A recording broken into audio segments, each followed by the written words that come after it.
ಉತ್ತರ ಕರ್ನಾಟಕ ನ್ಯೂಸ್. ಇದು ಕನ್ನಡದ ಉಸಿರು. ಕರ್ನಾಟಕದಲ್ಲಿ ಈ ವರ್ಷದ ನೈಋತ್ಯ ಮುಂಗಾರು ಆರಂಭದ ಮೊದಲ ತಿಂಗಳಿನಲ್ಲೇ ತೀವ್ರ ಆಘಾತ ನೀಡಿದೆ. ಭಾರತೀಯ ಹವಾಮಾನದ ಇಲಾಖೆ ಮತ್ತು ಹವಾಮಾನ ತಜ್ಞರು ಇದನ್ನು ವಿಫಲ ಮುಂಗಾರು ಎಂದು ಘೋಷಿಸಿದ್ದಾರೆ. ಜೂನ್ ತಿಂಗಳಿನಲ್ಲಿ ಇಡೀ ಕರ್ನಾಟಕದಲ್ಲಿ ಸರಾಸರಿಯಾಗಿ 41% ಮಳೆ ಕೊರತೆ ಕಂಡುಬಂದಿದೆ. ಅರಬ್ಬಿ ಸಮುದ್ರ ಮತ್ತು ಬಂಗಾಳ ಕೊಲ್ಲಿಯಲ್ಲಿ ಕೂಡ ನಿರೀಕ್ಷಿತ ಪ್ರಮಾಣದ ಪೂರಕ ವಾತಾವರಣ ರೂಪುಗೊಳ್ಳದ ಕಾರಣ ಮುಂಗಾರು ಮಾರುತಗಳು ತೀರಾ ದುರ್ಬಲಗೊಂಡಿದ್ದು, ಇದು ದೇಶ ಹಾಗೂ ರಾಜ್ಯದ ಆರ್ಥಿಕತೆಯ ಮೇಲೆ ಗಂಭೀರ ಪರಿಣಾಮ ಬೀರುವ ಮುನ್ಸೂಚನೆಯನ್ನು ನೀಡಿದೆ.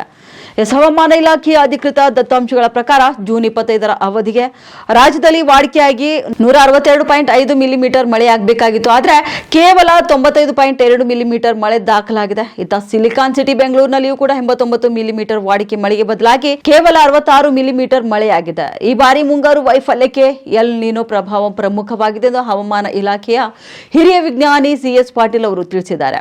ಮುಂಗಾರು ಅವಧಿಯಲ್ಲಿ ಮಳೆ ಮಾರುತಗಳು ದುರ್ಬಲವಾಗಿರುವುದರಿಂದ ರಾಜ್ಯದ ಹಲವೆಡೆ ತಾಪಮಾನ ಗಣನೀಯವಾಗಿ ಏರಿಕೆಯಾಗುತ್ತಿದ್ದು, ಇತ್ತೀಚೆಗೆ ಕಲಬುರಗಿಯಲ್ಲಿ ಗರಿಷ್ಠ ತಾಪಮಾನ 38 ಡಿಗ್ರಿ ಸೆಲ್ಸಿಯಸ್ ದಾಖಲಾಗಿದೆ. ಇನ್ನು ಕರಾವಳಿ ಕರ್ನಾಟಕದಲ್ಲಿಯೂ ಕೂಡ 50% ಮತ್ತು ಬೆಂಗಳೂರಿನಲ್ಲಿ 25% ಮಳೆ ಕೊರತೆ ಉಂಟಾಗಿದೆ ಎಂದು ಅವರು ತಿಳಿಸಿದ್ದಾರೆ.